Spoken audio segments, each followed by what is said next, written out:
And our last and final seminar in our series tonight was called Do You Have What It Takes to Be in Your Own Business? An excellent seminar on all the hints and all the techniques it requires for you to be a successful entrepreneur.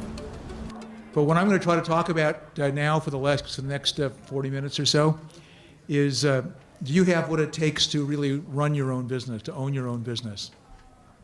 So let me just kind of get into it. Handy dandy little guy.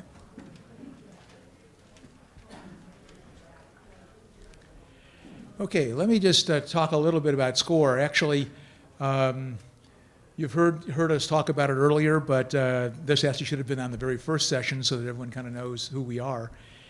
But SCORE is a national nonprofit organization, and its charter basically is to educate entrepreneurs and to counsel small businesses.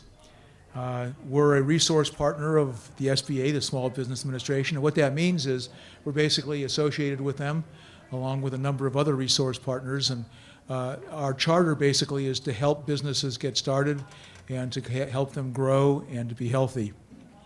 There are over 10,000 members of SCORE. We are made up into about almost 390 chapters. Over the last 45 years, we've helped 7.8 million businesses. So there's a lot of people that have got our aid, and yet I still think we're one of the best kept secrets in the United States. Very often when you talk to people about what we're trying to do, our business expo and our workshops and things of that nature, they say, who are you? Who are SCORE? It's amazing to me, particularly since many of our services are low cost and in many cases they're free. In 2009, which is the last time we actually had some statistics, SCORE helped over 68,000 businesses.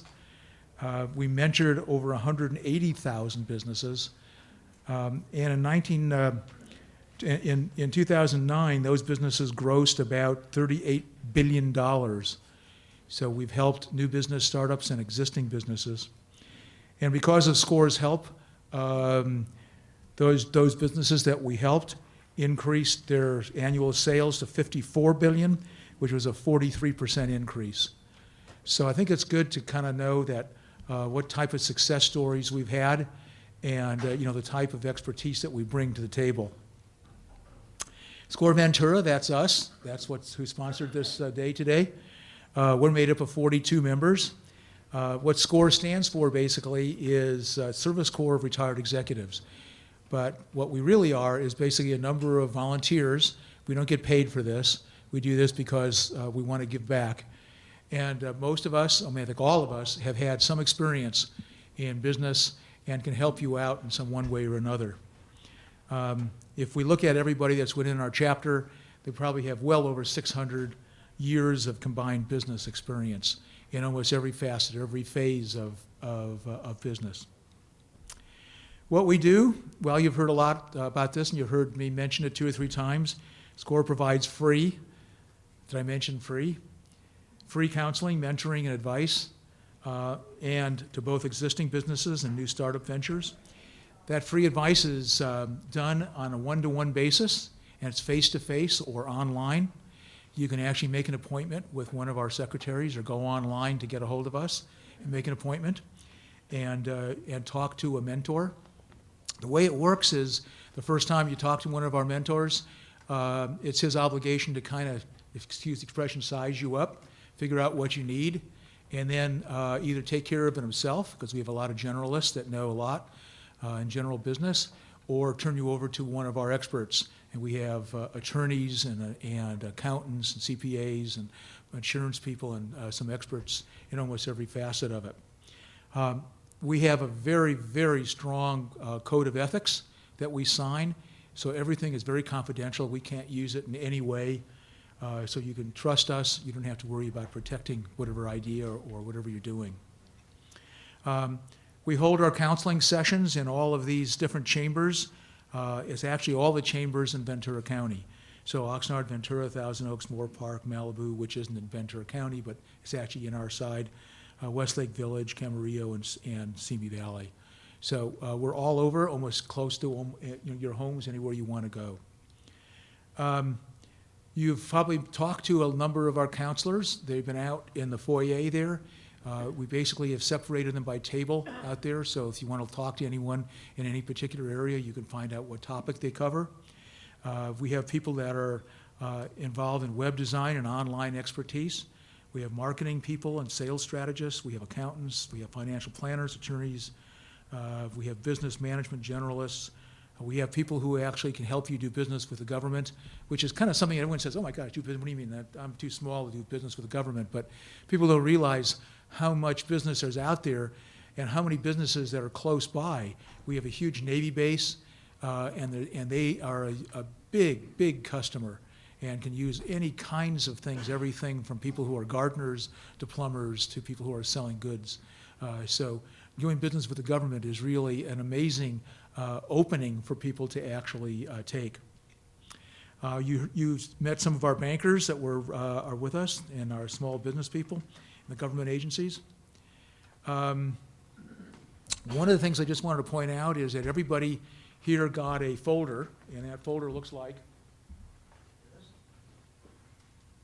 One of these guys. There's a lot of interesting things in this, and probably the most interesting thing that's in there, and something you should all look at, is this little piece of paper, and it's called a mentoring registration.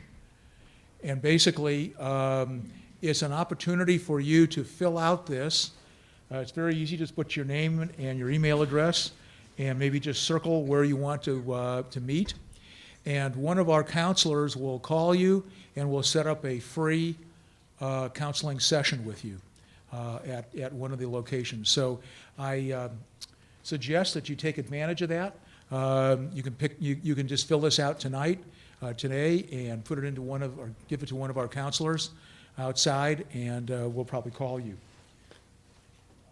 In addition to that, in this folder, there's a write-up on our low-cost workshops. It's this blue thing, that blue piece of paper that's in here. And this is the next session of workshops that we do. It starts June 11th. There's actually 9 workshops, and they go 9 successive Saturdays. They go actually from 8 in the morning until 3 in the afternoon, actually 8:30 in the morning till 3 in the afternoon. You can see, I kind of joked about this being an MBA class in 8 weeks, and it really is. I mean, not only will you learn everything that you need to know about how to run your business, but it'll actually help you build a business plan. It'll help you with whatever documentation you need to submit to a bank. It'll also help you think out and learn about what it takes to actually run your business. So you can take a look at this. The back side of this basically is a sign-up, and you can see what we charge. There's a discount if you sign up for more of the classes rather than just one of them. But you can sign up for any one class or any number of the classes.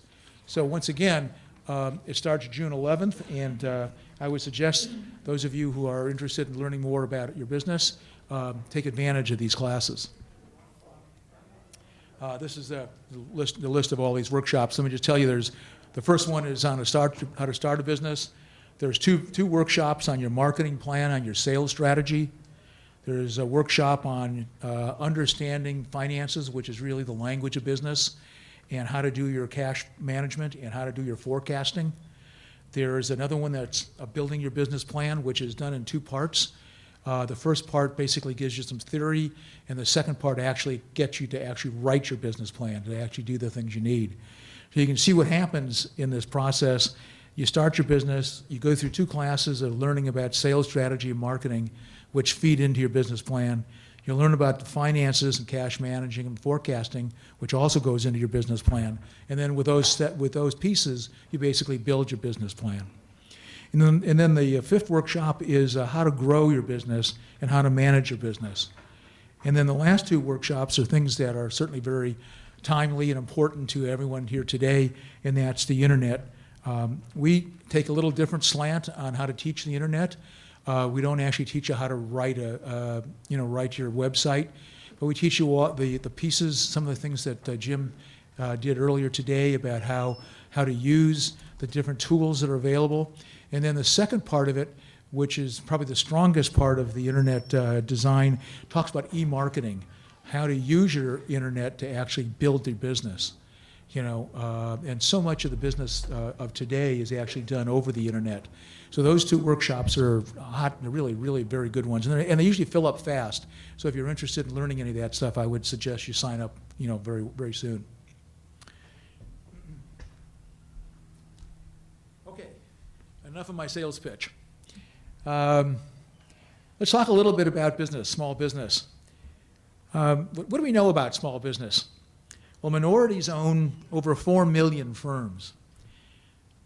22% of all veterans, and the fellow from the SBA here was talking about they actually have special loans for ex-veterans, will actually go into business after they get out of the service.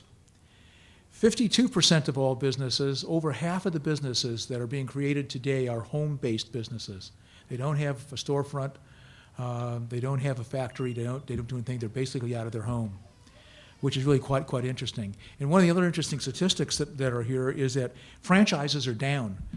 Franchises were actually up to 3 and 4% a few years ago, and now they're actually down to 2%. But one of the misnomers about franchises is everyone thinks that when you're going to buy a franchise, you're going to buy a McDonald's or you're going to buy a Burger King.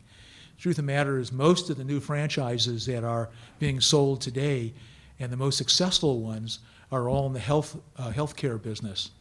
There's all kinds of ways to actually make money in some of the more interesting and popular businesses today, and actually a small portion of the franchise that are sold are actually food stores, or actually food. So if you're interested in actually starting a business, you haven't decided yet, we've actually done some classes on how to buy a franchise, and if not, we have some people on our staff that are actually experts in franchising, so you can take advantage of that. Women own 10 million business firms. They represent about 1/3 of all entrepreneurs. There are special incentives for a women-owned business. In California, there's close to 400,000 businesses that are women-owned right now.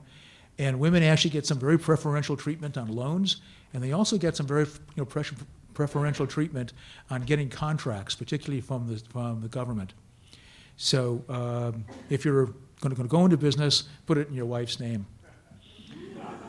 Blacks own 1.2 million businesses. They're the fastest growing segment. They're up 45% over the last couple of years. Hispanics are another very fast growing segment. They own 1.6 million businesses. They're growing at a rate of about 10% a year. And the last, but probably one of the most important parts of the new business owners and new entrepreneurs are seniors. Many seniors got laid off during this turn back in our economy, or they had to take early retirement and for job loss, and they're finally living out their dream to actually own their own business and actually going into business. I actually started my business. I was a corporate guy up until the age 45, and started actually 4 businesses that I started, grew, and sold. So I'm kind of a serial entrepreneur, I guess you'd call me. But I started in kind of not quite senior years, but when I was 45 years old. So let's talk a little bit about myths. These are the ones that I always like to, when people are just going into business, what you have. The first myth is, if I go out on my own, I won't have to work so hard. All of that chuckling are from people who are already in business. The reality is that you'll probably work harder and longer than you've ever worked before. I think dedication and hard work are really the cornerstones of a successful business. So I think if you're going into business because you think you're going to be able to just go in at 10 and go home at 3, got a rude awakening. Second myth is, I'm able to deduct everything so I don't have to pay any taxes. My daddy used to say to me that if you pay taxes, you should be happy. Because if you're paying taxes, you're making money. And I think that's probably a good rule to live by. The reality is that taxes are based on net income, and it can be lowered by putting some expenses through, but basically you should be happy to pay taxes. Another myth is, gee, I'm going to go into my own business because I hate my boss and I don't want to work for anybody. How many people are like that? They want to go in business because they don't want to work for somebody else? Well, good for you. The myth, the reality is that you really don't have a single boss. Those of us that have been in business realize that you have many bosses. Your bosses are your employees. Think about that. You know, you are basically working every day, and all that hard work and worrying every night and staring at the ceiling is because you want to be able to make payroll for your employees. You're working for your clients and your customers. You have a certain responsibility and obligation to them. And you're working for your moneylender, the banks that actually are your partner. You know, so it's your obligation as a business owner to basically work for all those bosses and to make them all happy, keep them all happy. And then the biggest myth of all, I think, in starting up a new business is that 90% of the business fail in the first 4 years. Or maybe it's 80% or 70%. Well, obviously the last couple of years have not been good, but overall, the percent of businesses that thrive after 2 years is 2/3. 67% of businesses that get started basically last for 2/3. Now, I want to temper this by the type of business, because different types of businesses last longer than others and have a better success rate than others. Obviously, healthcare is very popular today, and education is very popular today. And one of the businesses that unfortunately have a very high fatality rate are restaurants. You know, they just don't seem to be able to make it lately because I think of competition. So this is skewed a little bit. This is an overall average. But most of the time, you'll find that within 4 years, at least 50% of the businesses are still around. Now, I'm a great guy for motivation. And I'm a student of John Wooden. I went to school when John Wooden was coaching at UCLA. And so I've always kind of lived by a lot of his words. And so I thought I'd put in a couple of like motivating words from my famous coach. This is one that I always like. It is not what you can do that will make a difference. It's what you think you can do. And basically, when you think about that, it's really all about mindset. It's really about what you really think you can do, you know, or what is blocking you from doing things is usually yourself. And this is another one of my favorite ones. If you don't have time to do it right, do you have time to do it over? Think about that one for a minute. So why not do it right the first time? And then my favorite one, and this is the one that I use all the time, particularly when I'm mentoring business people and so forth, is that a failure to plan is a plan for failure. So if you're going to go into business or you're in business, one of the things that you should do is basically determine if you have the right temperament to actually be in business. And I'm going to speak a lot about temperament and attitude and attributes. And also, do you have the skills that's necessary? Now, one of the classes that we teach, and it's actually the first class that I happen to teach is on how to start your business, goes through and spends a lot of time with something called the Princeton Entrepreneurial Evaluation Checklist. It's actually put together by Princeton University, and it's a wonderful, wonderful group of questions and analysis to see if you have the temperament and the skills required to actually do this. Can you see? Here I can go a little way out of it. It's called the Princeton Entrepreneurial Evaluation Checklist. If you're not going to be able to come to my class, then you can go on the internet and pick it up. Just look under Princeton Entrepreneurial Evaluation Checklist. And you can probably download it. Take it, it's an amazing, it's probably about 10, 15 pages. It kind of takes you through all the things that you need to think about in order to go into your own business. And it'll also test your skills, not just the temperament, but your skills, the skill level that you'll need to do. So one of the other things that I think is important in going ahead with a business is to have vision. You know, visualization is a technique that sports athletes use a lot. Like the runner who visualizes that he's going to win. He's going to be the first one across that finish line. Or the baseball player that knows that he's going to visualize that he's the one that's going to hit the home run. And that visualization actually works. You know, visualization is basically sitting down and kind of thinking about what it is that you want to happen in the future. And kind of seeing yourself in it. You know, seeing yourself actually in that scene. And I suggest that you do that for your business. Look at yourself and say, okay, now, what is downstream for me? What is 2 years from now? How can I visualize my business where I'm going to be 2 years from now. And what do I have to do to get there? So this visualization is something that will help you actually decide what kind of goals and what you have to look forward to. So what are the professional skills and factors and attributes that you need? Well, here are the attributes of a successful entrepreneur, and this comes from a lot of resources that I've pulled together. First and foremost, a successful entrepreneur has to have passion for his business. He has to enjoy his work, and he has to truly believe that he can be successful. It's got to have that positive attitude, that you have to have. You have to have strength of character. I was reading a book about leadership just a little while ago, and they said that, if you want to figure out what attributes are for a leader, the number one attribute for a successful leader is strength of character. Someone that has a high degree of integrity, someone who sets example for trustworthiness, someone that you can be with and feel comfortable with, someone who takes personal responsibility, and usually it's someone who is very goal and objective oriented. Now, I'm an objective junkie, if you want to call it. I set goals and objectives for myself in almost every part of my life. And sometimes I drive my wife crazy. But I really have goals and objectives in our personal life, in my business life, in my financial life, in my children's life, in my spiritual life. I actually set goals every year for all those different parts of it. And I'm very goal and strategy and objective oriented. And it's kind of kept me going, and it made my life a lot easier. Some of the other attributes of a successful entrepreneur is determination and self-confidence.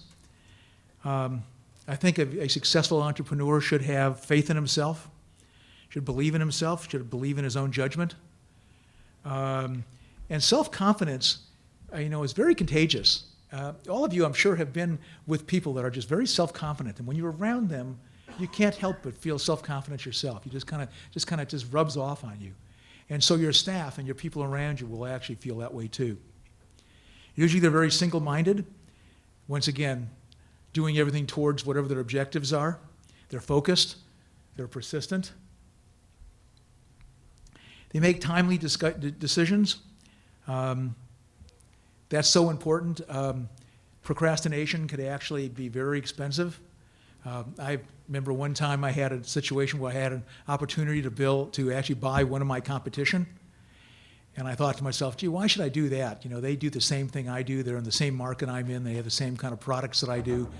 And I kind of talked myself out of it, only to learn that my competition bought my competition. And so my procrastination actually cost me the ability to actually advance my business in a very fast way. So sometimes you have to make timely decisions. And you need to identify, good business ideas.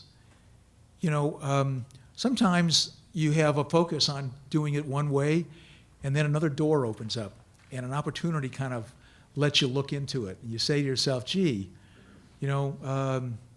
maybe I can divert some of my time and energy, some of my resources, some of my money, some of my people resources to this other opportunity that is available.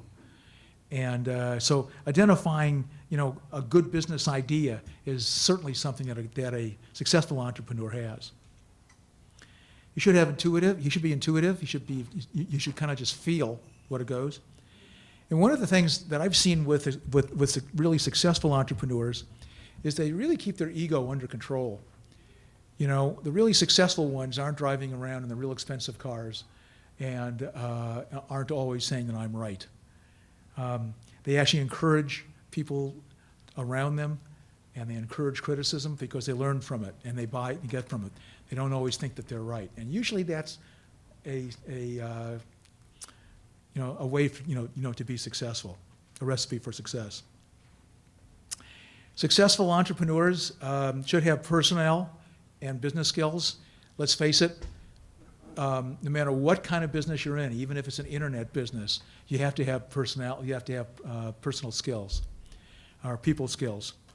And once again, reading about what a best leader is, if the number one quality of a good leader is character, the number 2 quality of a good leader was being a good listener. Now that sounds kind of funny. You wouldn't think that that would be the number 2 thing.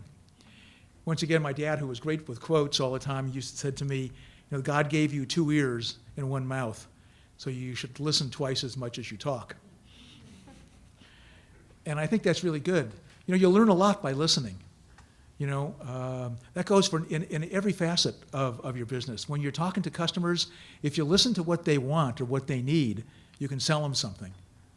When you're talking to a new employee that you're trying to hire, if you listen to what he's saying rather than telling him what's going on, you'll be able to make a good decision on picking a good employee.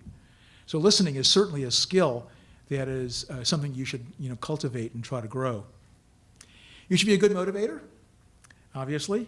You should be an inspiring coach and mentor. You should surround yourself with good people. I have always used that as an axiom for myself. I always said that the best thing I could do is surround myself with the best people that I could find, and very often people that were much smarter and much better than I was in lots of parts of the business. I didn't have to be the smartest guy in the business, smartest guy in every part of it. I was able to actually hire people to do that. And that kind of helped me move my business forward. And as you can see, I'm kind of an enthusiastic guy. I'm very up. And we used to have fun. Our businesses were always fun. Let's face it, guys. We all spend 8, 10 hours, 12, sometimes 12 hours a day in our businesses. You better have fun at it. So at least you're going to have something that's rewarding and keep your spirits up. Going back to work ethic, a hard worker willing to put in whatever effort is needed, absolutely the number 1 thing, or one of the number 1 things. It takes time, it takes effort.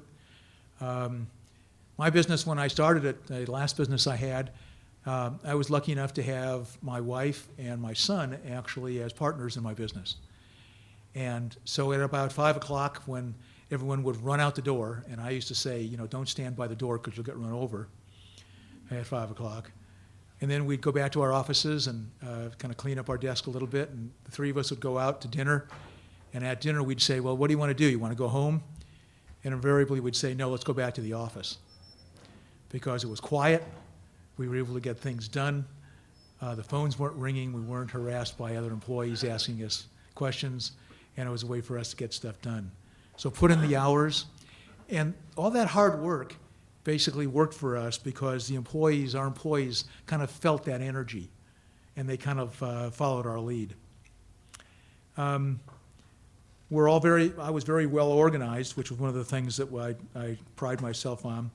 I think it's important because in business, those of you that are in business know that every day you get inundated with lots of ideas and problems and issues that you have to kind of deal with. And if you don't keep those organized into some sort of a way of prioritizing how to get to them, what's important, how to stay organized, how to get them to follow up on them, you're not going to get things done. So work smarter, not harder. You should have management skills. Obviously, you should know how to plan and forecast. You should know how to delegate. You should be a problem solver. You should be the kind of guy that someone comes to you and says, I have this problem, what do I do? You should be able to solve it. One of the ways that businesses fail in the future, you'll see, is, and it's happening right now in a lot of businesses, is that businesses go forward without really understanding what's going on in their business. Now that sounds kind of funny. You'd think that business owners really know. But if you talk to a successful business owner, you can ask him almost any question and he's going to be able to quote you numbers, he's going to be able to quote your background, he's going to be able to quote you what's good, what's bad. He knows he's in control of his business. He knows what's going on. So monitoring and controlling your business on a monthly basis, a daily basis, any way you can do it, having your financial people sit down with you every month and review your records, find out how you're doing what you're doing right, what you're doing wrong, gives you the ability to be able to react, and also gives you the ability to avoid getting blindsided. You kind of know what's coming down the stream. You kind of know what's happening by living with your forecasts, living with your budgets, and kind of knowing what's going on. And of course, one of the important things is you need to be proactive. Now, being proactive versus reactive is a major, major attribute.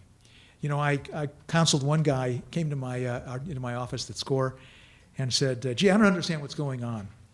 I started my business, I got my license, I got my business cards, I've got some forms, I got a little inventory, and now I'm waiting for customers. Yeah. So what should I do, he said. What should I do? I mean, that's being reactive. That's waiting for the business to come to you. You got to be proactive. You got to go out there and get it. You got to know where your customers are, who they are, figure out how to get to them, how to close that sale, how to make that business grow. You have to be proactive. It's your energy. You're the person that basically makes all that happen. You should certainly have a knowledge of sales and marketing. You should understand the techniques of selling. Believe it or not, there's actually techniques. There's actually things that you should know. It's not just being friendly, but you should know how to listen. You should know how to identify what they want. You should know how to present your product. You should know how to present the features and benefits of your product or your service. Because when all is said and done, it's the features and benefits that basically sell your product. And most of the time, it's the benefits. So you need to know how to break those down and how to present them and how to make that that sales presentation. Jim earlier talked when he was talking about some of the marketing strategies. Certainly, you have to know your customer. Spend a lot of time understanding who they are, where they are, how to get to them, and understand they call the 4 Ps of marketing. What's the right product or the right service? How to price it correctly, how to promote it, advertise it, get it out there so that you can actually, build it. And what's the best place for it? Should you have a storefront? Should you be doing it on the internet? How's the best way to actually proceed with it? So the 4 Ps are really important. By the way, all these things are taught in these classes that I was talking about earlier, and taught in quite detail. A risk. Well, everyone knows that an entrepreneur supposedly is a risk taker, and I think that's true. I just came back from Israel a couple of years ago, and I was there on some business, and found out that Israel is one of the countries in the world that has the highest number of new startup businesses. And I thought that was kind of interesting. Here's this little upstart country that's doing that. So I asked some of the business people why. And why are they so successful? And they said, well, part of the reason is because they kind of live in an environment that's kind of risky. And so they aren't afraid to take some risks. So I thought that was kind of an interesting little insight. I think business people have to take risks, but you have to do it smart. You have to use your common sense. Common sense should always win out. When you're trying to figure out, should you go forward with a project? Should you spend money on something? Should you spend your resources on something? And the way to make the best decision and kind of reduce the amount of risk is to do enough research. Know enough. I've always said that if I can't make a decision to do something, to go forward with a project that I want to do, or to spend some money on something, or to go into a venture, and I'm not really sure of it, it's because I haven't done enough research. I don't know enough. When I finally know enough, and it's not that you have to know 100% because you never do, but when you finally know enough that you feel comfortable, then you can jump in and make a decision to take a risk. And you have to, as part of risk, you have to not be afraid of failure. I'm sure everyone here knows somebody that is always so afraid of making a mistake, so afraid of failure that they can't be successful. So you don't want to have that fear of failure hold you back. Think about it from a positive point of view, not from a negative point of view. And you should always be learning, because the world's changing very fast, and you should always be learning about what's going on. You should be a good time manager. You should manage your time. One of the other people that I had mentored in SCORE came to me and said, geez, I just never have time to get everything done. Anyone here in business have that problem? Really? Well, the problem is setting your priorities. I said to him, I said, you know what, keep a little log of what you do every day. I know it's going to be a pain to do that, but do that. So he came back the next week when I mentored him again, and he showed me, and I said, well, what did you do? And he says, well, for the first 2 hours of the day, I go out to the warehouse, and I pack up the orders from the day before. And then I go up to my office, and I look at the mail, and then in the afternoon, I start looking at new business. So I said to him, can't you get someone to go out there and pack the stuff in the warehouse? Is that the best use of your time? That the best use of your time? So I actually challenge everyone that I talk to, what should you be doing in your business? What is your job? What's the best thing for you to do to ensure that your business is going to be successful? What's the best way for you to use your time? And as far as that goes, what's the best use of your people's time? How do you manage their time? And then there's balance in your life. I think it's important to be a successful entrepreneur that you have to have balance in your life. You can spend easily your entire life devoted to work. You have to have a little balance in your life. But you also have to have support from your family. As you're going forward, the worst thing you can do is you're going through just a hell of a day. You're dragging, you go home, and then your spouse says, whatever it is. Why are you coming home so late? The dinner is cold. All those things that you all hear about. Instead of saying, it looks like you had a tough day. You want to talk about it? No? Okay, go in your cave and rest for half an hour. It's good to have the support, and I think it's important because it actually helps you understand. And of course, one of the main attributes of a successful entrepreneur is driven, driven to be successful. Every successful business has a professional team. They don't necessarily have to have these people actually working for them on their payroll, but they have to have them close by to be able to answer the type of questions that they would have. They should have a banker. You can see what these guys can be, and you heard those of you that were in the other session heard what I had to say about being a partner with your banker. He really is, and he can actually help you. You need to have a lawyer to help you through all the contracts and leases and things that you need to do, and it's good to have someone that you can talk to. You need to have an accountant that can act as a check and balance to your own bookkeeper, can also prepare your taxes and give you advice. You need to have an insurance agent to protect you. The insurance agent needs to be able to tell you where you're going to get into trouble, what type of insurance policies you should have, and you don't want to go out without any. And then you should always learn from someone or have someone who is, if you can, that's been there before, that can help you, can mentor you. And that could be a family member, it could be an aunt, an uncle, it could be your parents, it could be someone from SCORE. It could be anybody, but we strongly suggest that you have somebody that acts as kind of a helper, mentor, and a sounding board for you so that you can actually bounce your ideas off of. So you'll need money. Actually, I'm not going to go through this quickly because we just covered this, but you'll need money if you're in a startup to start up your business, one-time costs. You need money to operate your business and grow it. And then don't forget you want to live and eat, so you need money to live on while you're actually starting up your business. Very often people forget that. Okay, and this is how much money I need to start up, and I know I need some money to kind of run the business on an ongoing basis, but they forget that they need to buy food. Where are you going to get the money? Well, we talked about this, all the places you can do it. I liked Bill Barker's friends, that there's friends, families, and fools, what do you say? I'd never done that before, but that's really true, the 3 Fs. Anyway, so these are the same, this is basically the same list that we actually went through before. Do you plan ahead? Or do you just jump in? How many of you just jump in? I don't want to say what this cartoon does. Business plans, you hear us harboring and talking about business plans, business plans, business plans, business plans. How many people here think that a business plan is something that you need only when you start a business? Ooh. How many people think that you need a business plan every year and you should update your plan? Absolutely.